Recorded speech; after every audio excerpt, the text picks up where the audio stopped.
So let's talk about weeks 15 to 19 for me. Morning sickness has pretty much disappeared. It is every once in a while I'll get nauseous if I find I have not eaten in a while, or if I mix certain foods. For example, my husband just a couple days ago made this Filipino dish called adobo, which I absolutely love. You can make it with chicken, pork, beef, fish. There's a lot of vinegar and soy sauce in it, and ginger, bay leaves. It's delicious, and onions.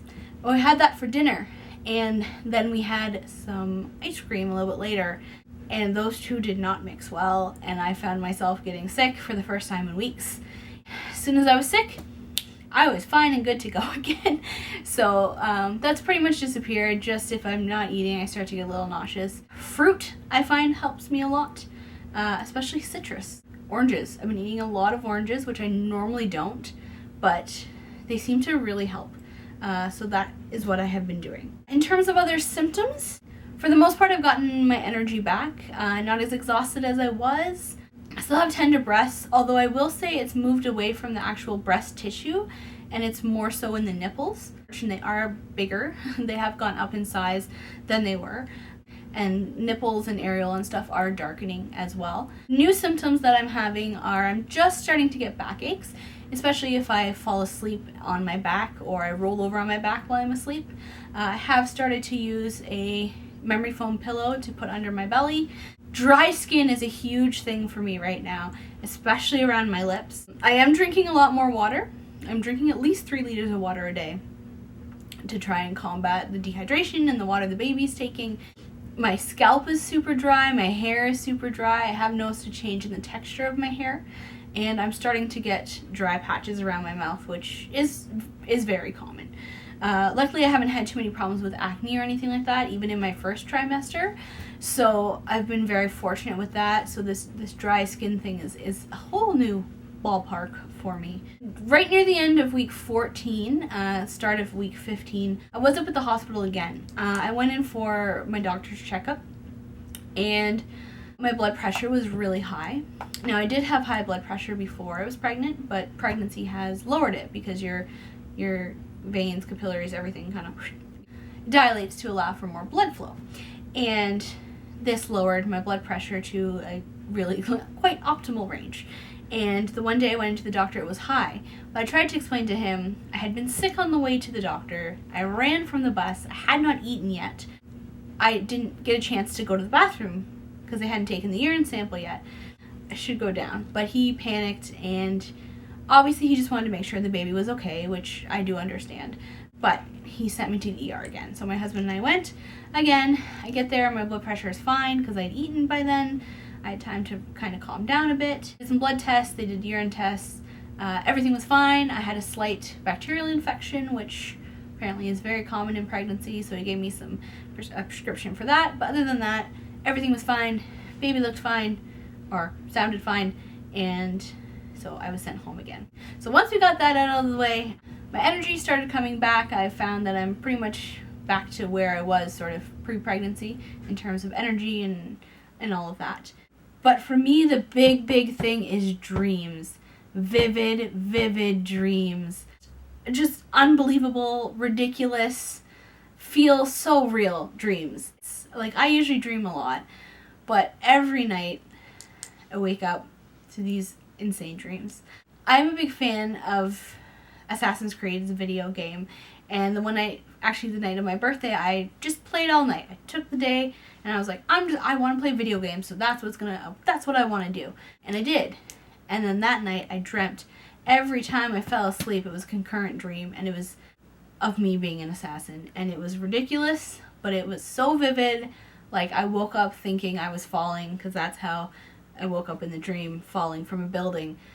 And it took me a good 10 seconds to realize it was not actually happening. I also find I'm having a lot of sexual dreams, and it's, I think, largely in part due to the fact that because of the subchorionic bleeding, back in week 10, the ER doctor suggested pelvic rest. So, no sexy time for me and the husband, and he's been super great about it. My brain has not. So I do have a lot of dreams of that nature as well, which going to be very frustrating. That actually catches us up to this week. Filming this video, I am 19 weeks and 2 days because the baby yesterday was measuring at 19.1. So that puts us closer to the due date that I had figured out, which would be April 10th. So that is the official due date I've been given from the ultrasound of the baby, which we did yesterday. So I'm going to include some pictures of the baby. Here they are.